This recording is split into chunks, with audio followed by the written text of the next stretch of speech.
decided I better ought to.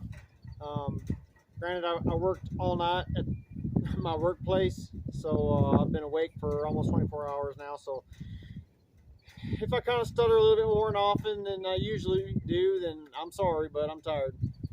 But today, what I really wanted to do is I wanted to just kind of do a reality check video for a lot of folks out there. I know it's fun to sit there and imagine and you know, buy Gucci stuff and be like, man, if crap hits the fan, I'm gonna have this, I'm gonna have that, blah blah blah. But what I really wanted to do is I wanted to just kind of speak to the crowd of folks that may have just bought their first AR-15 maybe this year or last year. They're unsure what to do next. They may not have a lot of money. They may not have ever gone to a real training class or seminar or anything like that. They may not have either done a lot of research into being combat effective. They may not have military background. So if any of that applies to you, just pay attention because I'm going to be speaking directly to you. So I kind of have notes kind of all over the place, but we'll start here. So you just bought AR-15 or some other kind of self-defense rifle or firearm. What next?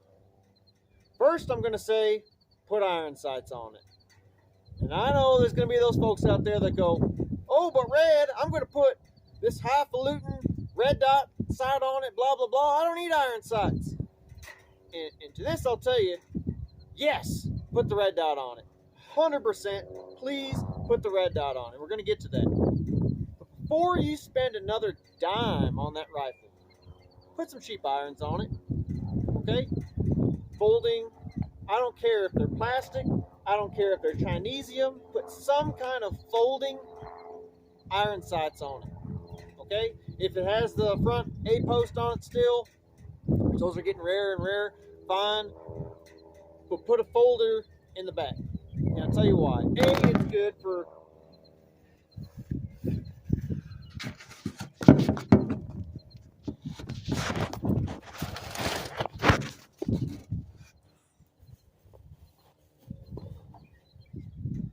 it's good for as backups. Something happens with your optic. But in reality, if something happens to your optic so bad that it is now inoperable, chances are that the firearm itself is going to be inoperable. Whether it just got dropped out of a mountain or a car or whatever. Really why I say put irons on it is to retain zero because, as Americans, we're consumers and we like to buy stuff. So in my experience, what will happen is you'll have an optic, okay? You go take your rifle to the range and you'll zero it. Awesome. 6 months go by and a friend of yours says, hey, I've got this optic and I've upgraded. Do you want this optic? I'll sell it to you for cheap. And as a consumer, you're like, oh, heck yeah, I'll buy this optic, okay? So then you rush home and you take your optic off that's zeroed and you put this new one on that's zeroed to somebody else's rifle.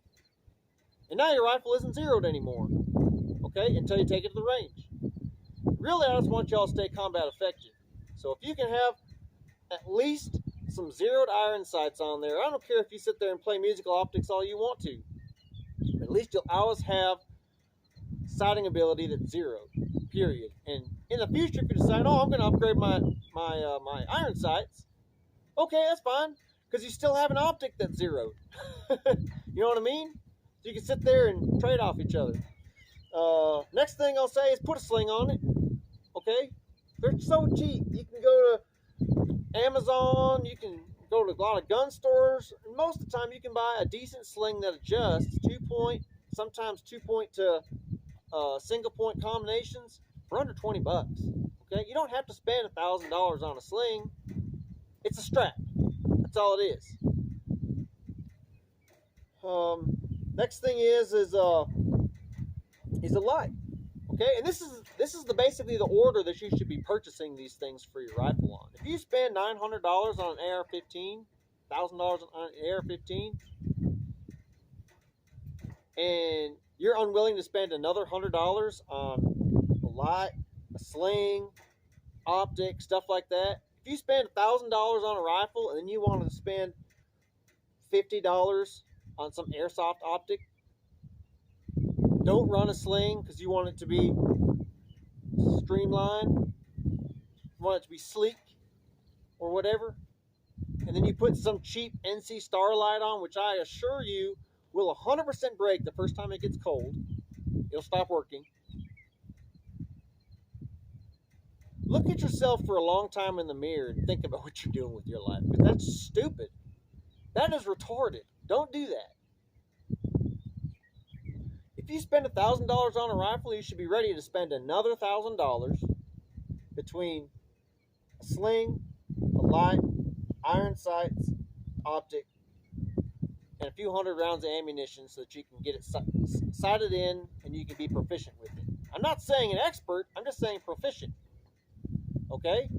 Really, you ought to have $1,000 for every gun that you got, or excuse me, 1,000 rounds for every gun you got. I'd be tickled to death if you could just have a full loadout, to be completely honest with you. And we'll get to that here in a little bit. So that's what I think for bare minimum you need to have on an AR-15. Here comes the folks that sit there and go, "Oh, Red, all I need is iron sights. I don't need all that other stuff." You know, you look back at World War II and they stormed Normandy with semi-automatic M1 Garens, and they didn't have optics. They didn't have lights on them. You're right. But you got to remember, that's 80 years ago. Okay? In comparison, what if we went back in time to the 1940s and you talked to soldiers, and soldiers were like, "I don't need a semi-automatic weapon to storm the beaches of Normandy to go kill Nazis. I don't need a semi-automatic weapon. I don't need a sling. I don't need a peep sight or anything like that. All I need is Grandpa's muzzleloader, because he killed some Confederates with that at Gettysburg, and that served him just fine." You know, that's 80 years or so before World War II. That's how far we've progressed in firearms culture. That's how fast. Okay? You got to think, 160 years ago, we were literally running around with single-shot muzzleloaders.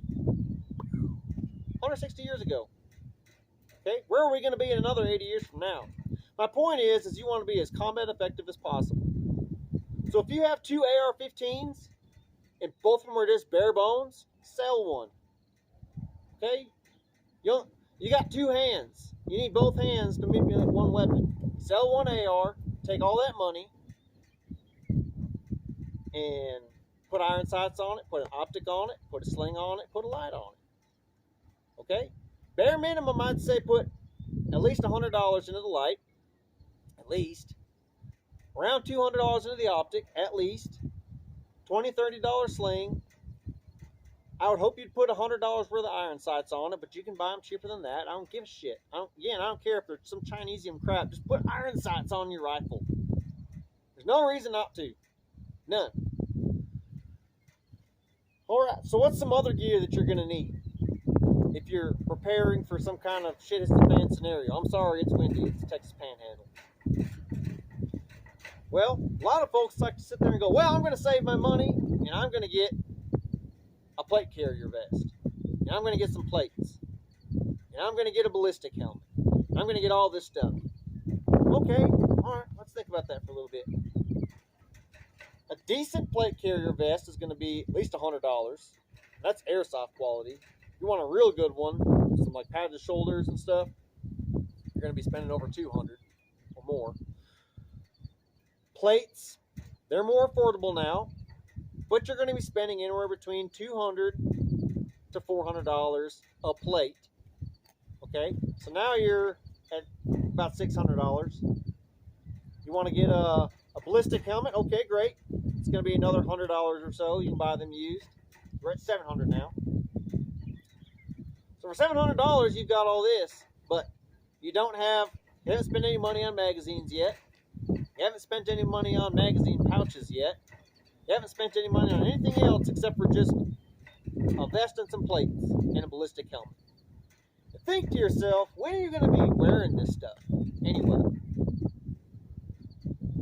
A lot of folks like to sit there and think that when shit hits the fan, it's just going to be some switch turned on the wall, and all of a sudden everybody's going to know shit's hit the fan, and we all have to protect ourselves now, and we have to, you know, do apocalypse stuff. That's what everyone thinks. But the reality is that not everyone's going to sit there and think it's the apocalypse. You might think it is, but the guy next door, he may not. And there may still be law enforcement walking around. There may still be other government employees walking around. They may not think that the apocalypse is here. Or maybe they do. You got to realize the logistics that they have at their disposal, the training that they have, the weaponry that they have. You got to keep all this in mind. They're not just going to just not show up for work like it's some zombie apocalypse or something like that. They're still going to be doing government and law enforcement stuff. Those of y'all that sit there and think, oh, well, you know, law enforcement's our friend, cops are our friend. Maybe you have some friends in law enforcement, and if that's true, good for you. Congratulations, pat on the back. You have access to decent intel of what's going on in your community.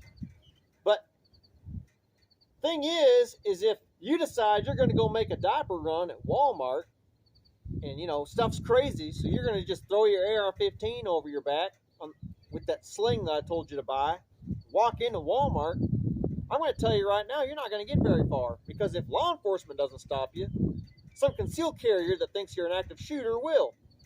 Okay? So at least for a while, there's going to be an intermediate period between society now and complete Mad Max shit hits the fan. Okay? My argument for that is you're still going to want to conceal carry, but you're also going to want to be able to have more firepower at your disposal.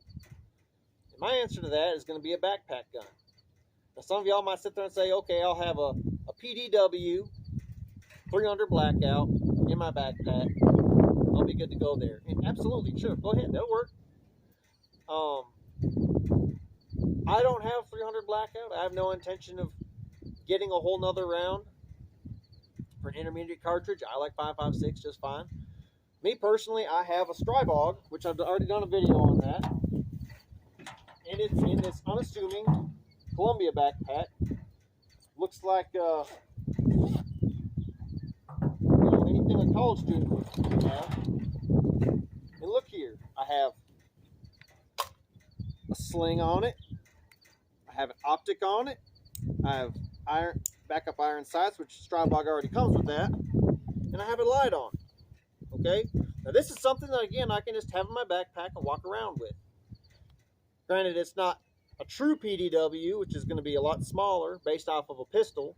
This is a pistol caliber carbine, which is larger. But my point is you're going to be able to carry something like this around a lot easier than a rifle. Because a rifle is going to carry too much attention. So, next question might be, Red, if that's the case, why did I just waste $1,000 on this rifle? Why did I do that? Now, I'll tell you, if you're at your house, you want every single advantage possible. If you're going to your buddy's house and you know that a fight is on the way, you want every single advantage at your disposal. And in that case, AR-15 is the way to go. Absolutely. Okay? Chances are, as a civilian, you're not going to be taking too many enemy buildings. You're not going to be storming too many enemy trenches. This is just reality we're talking about. Okay? Reality is, chances are, you'll get a phone call as long as the phones are still working. We'll be notified, hey, we need help over here. You know, there's looters coming down the street or whatever. We need to post up and stop the looters, whatever. So, you know, you can grab your rifle in that case, as long as everyone around you is in the know and in the understanding that you're not some active shooter or whatever. That's what you would use a rifle for. But in just regular day-to-day, you're not going to really be carrying a rifle around. You know? So if you want to spend $700, $1,000, over $1,000 on a plate carrier vest, don't get me wrong, I've got a plate carrier vest. I've got a ballistic helmet. I've got all that. I do. Okay? The reality is I'm probably not going to wear that stuff very often. It's bulky. It's heavy. It draws a whole bunch of attention. Chances are what I'm really going to probably do in the intermediate period is have something like this. This is a belt kit, okay? So I have my pistol on I think it's called a mid-ride system. So it's not all the way up here. It's not all the way down on my leg. It's right here, okay? It's easy for me to grab. It's not going to move a whole bunch when I'm running. What else is on this belt? You notice it's not too heavy. It's not real bulky. It does not have all the stuff that a police officer will have. It just doesn't. Why? Because I'm not a police officer. What's it got? It's got Baofeng radio, communications. I can talk to my people, okay? And if I'm just out in the middle of nowhere by myself, these Baofengs can't reach very far. Even out in a rural setting with a small antenna like this, we're talking maybe a mile, maybe 2 miles, okay? So if I'm away from my people, say I'm just at my house, this thing probably won't even be on. Or if it is on, it'll be to a common channel so that if someone comes near enough, they can talk to me and I can hear, oh, something's going on. Oh, hey, what's going on? Yeah, go ahead. Family radios will work in a rural setting. In a urban setting, you're going to be overrun with a whole bunch of people talking on family radio channels. That's just a reality. CBs, those are good for listening to the news, basically. Everyone in your area will be talking on them. You will not be able to talk to your homeboys on the CB. I'm just reality here. There's going to be too many people talking on it, okay? But what else? I got one extra pistol mag. I don't need 1,000 pistol mags when I'm just walking around, working on my fence, working on my truck, stuff like that. I don't need it. And again, this is not something I wear now. This is just something that I wear in the intermediate period between peacetime now and road warrior. All right? I'm not going to walk around. I'm not going to work on my pickup truck wearing a plate carrier vest and a ballistic helmet. I'm just not going to. And those of you that think that you will, I'm telling you right now, it'll get old real fast. So I have one pistol mag. Next to that, I have a flashlight. Okay? This one right here is, I've got an attachment on my ballistic helmet, so I can stick this on the side so that I don't have to necessarily engage the lights on my weapons to just look around. And it's hands-free. You know, if you want to put a headlamp on your helmet, that works too. I recommend buying headlamps. Just keep headlamps around everywhere. If it gets dark out, you know where they are, grab them, put them on, walk around, do your thing. What else I got? I got one rifle magazine, my AR-10. You notice I don't even have my AR-10 out here. I don't. There's no reason for it. Okay? But as my primary rifle, my primary defensive rifle, it's going to be within a few strides away, for sure. What else do I got? I have a dump pouch. So this opens up. You know, I might be foraging for stuff. I might need to put nuts and bolts somewhere. Okay, I can put that in my dump pouch. These come off. They can put them in the washer and dryer, clean them up, no problem. I can stick a Ziploc in here. I can put several Ziplocs in here and just carry stuff around. What else do I got? I've got, this is a little grenade pouch, but I could put a compass in here. I could put extra batteries, just stuff like that. And then I have what I call an ouchie kit right here. This is not a full IFAK. It's an ouchie kit. So it's got Band-Aids in there, some gauze, some tape, stuff like that. It's for when I'm working on stuff and I hurt myself, or someone else that I'm working with, they hurt themselves, I can take care of that. Now, Red, you know, go, oh, Red, well, what about a full IFAK? What about a whole trauma bag, all that other stuff? We're talking about guns here. We're talking about gunfights. 99% of your time in that intermediate time, you're not going to be engaged in any gunfights. You're not even going to be having a gun out, okay? You're just not. 99% of the time when you get hurt, it's because your stupid ass cut yourself. I'm going to be real with you. Something like that, yeah, you're going to want to have a whole trauma kit. And I have that on my go bag. I've made a video about my go bag. What's in there? I'm not going to open it up and show you. I don't need to. I will say, though, you don't need to carry water on your person but have water nearby in your go bag. Wherever you go, your go bag needs to go to. Simple as that. Okay? If you're out walking around, you don't want to have this big old giant bag bringing attention to yourself, that's fine. You can have a smaller bag. Let's say your PCC or PDWN. This right here, I haven't made a video on it yet, but this is what I call my bailout bag. I keep this in my pickup truck, and it's literally, all it is a trauma bag, extra ammunition. Okay, so I can grab this, and I can grab this. I can ditch this and carry just this if I don't have my belt.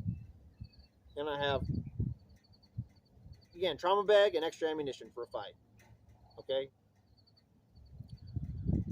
If you want to have the vest, great, have the vest. If you want to have the ballistic helmet, great, have the ballistic helmet.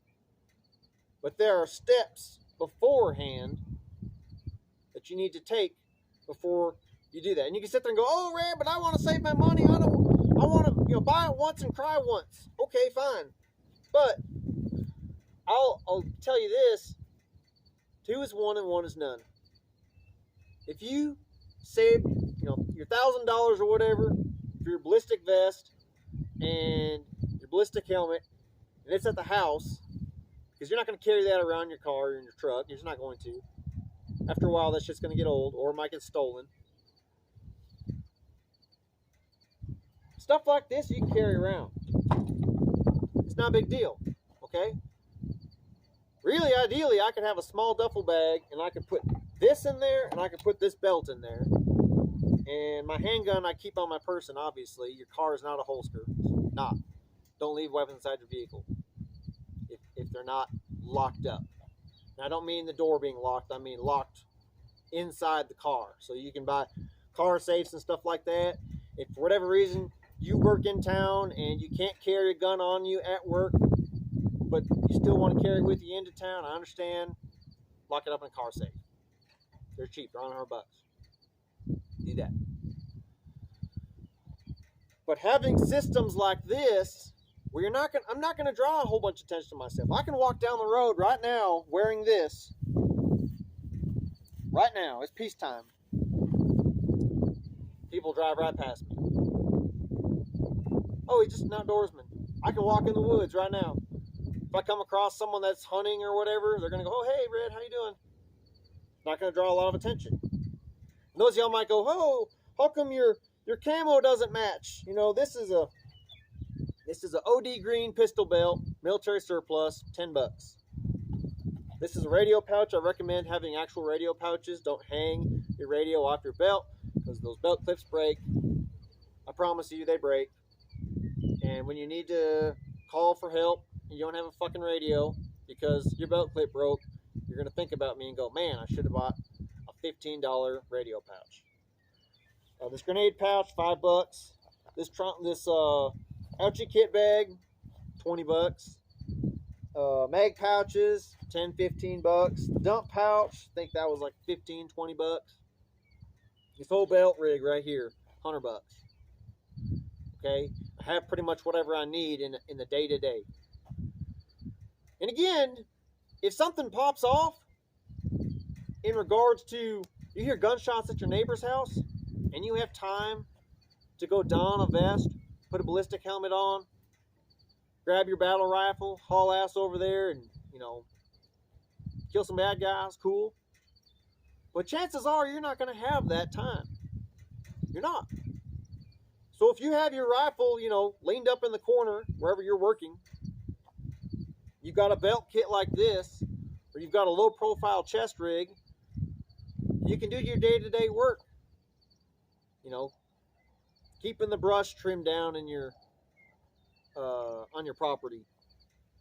Again, working on vehicles. You're not going to want all that weight. Something like this is going to serve you a lot better. And I can assure you right now, there are people probably watching this, if they're still watching anyway. I know I'm ranting. But they've got thousands of dollars of Gucci gear, but not a single one of them have a simple belt rig like this. They don't. I know these people. Oh, Red, I'm not going to use my rifle unless you know, because where I live, shit's the fan, and I'm going to have time to throw all that stuff on, and I'm going to get in my lifted Suburban. I'm going to, you know, go pick up all my bros, and they all have all this Gucci gear and nods and all that. And then we're going to get to the combat site, and we're going to lay hate. Fuck yeah. It's not how it's going to work. I'm telling you. At least most of the time. We are civilians. We are not soldiers. Okay? The time of the Minutemen being able to be ready and have the training and have the experience of the common soldier is a long time ago. Okay? We have day jobs. We have bills. Okay? U.S. military spends $200,000 on its basic private. Between training, that's outfitting, that's the weapon systems, that's the ammunition. $200,000 per private. Okay? If you can drop $200,000 on training and equipment and all that, you probably don't need to watch this video. Okay? I can't drop that. Where's my notes? Let's see.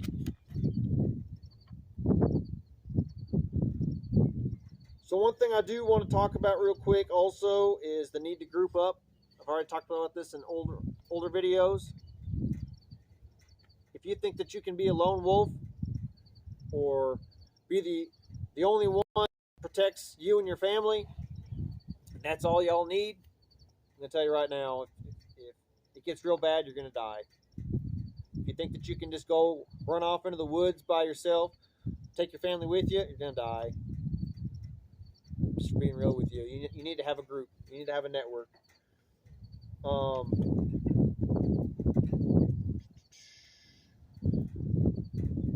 You also need to make sure that your family does have a fallback position besides your home. If something's going on. You know, your house might burn down. What's your plan if your house burns down? Where's your family going to go? Is there any clothing?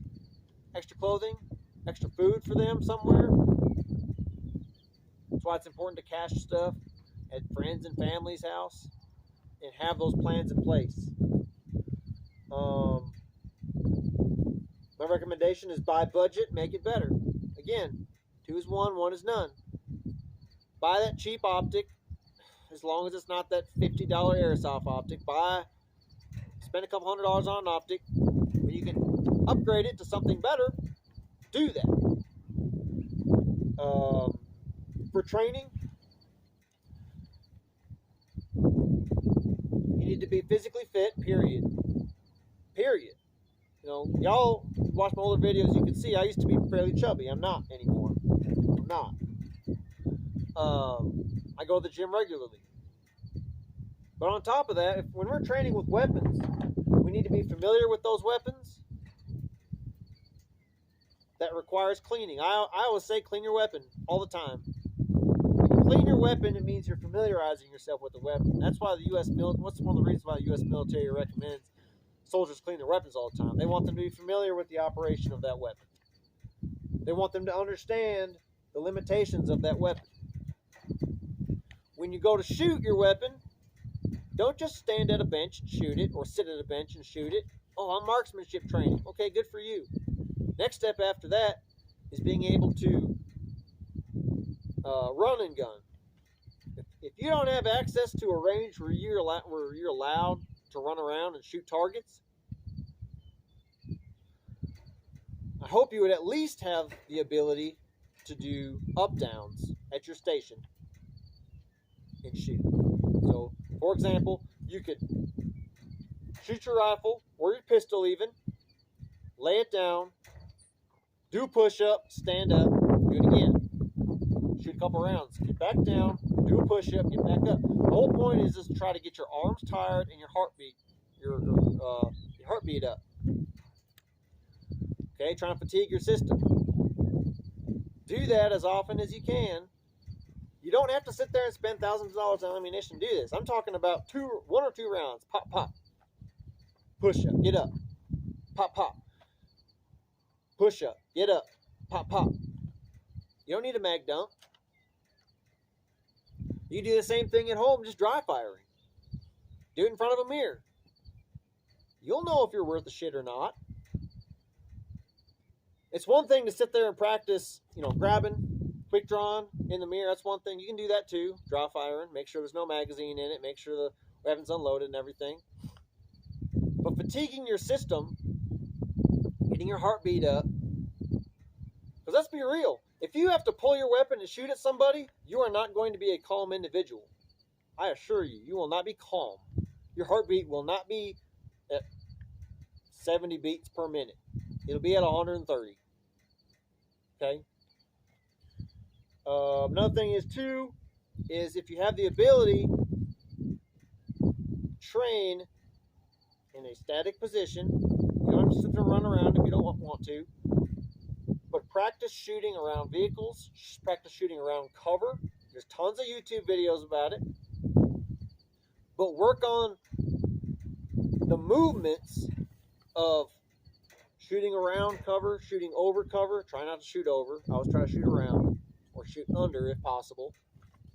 But work on those movements. Okay? Do not just sit at a bench and shoot. That's not training. It's not.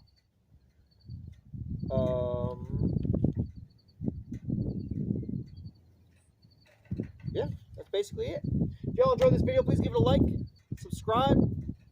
Have a nice day.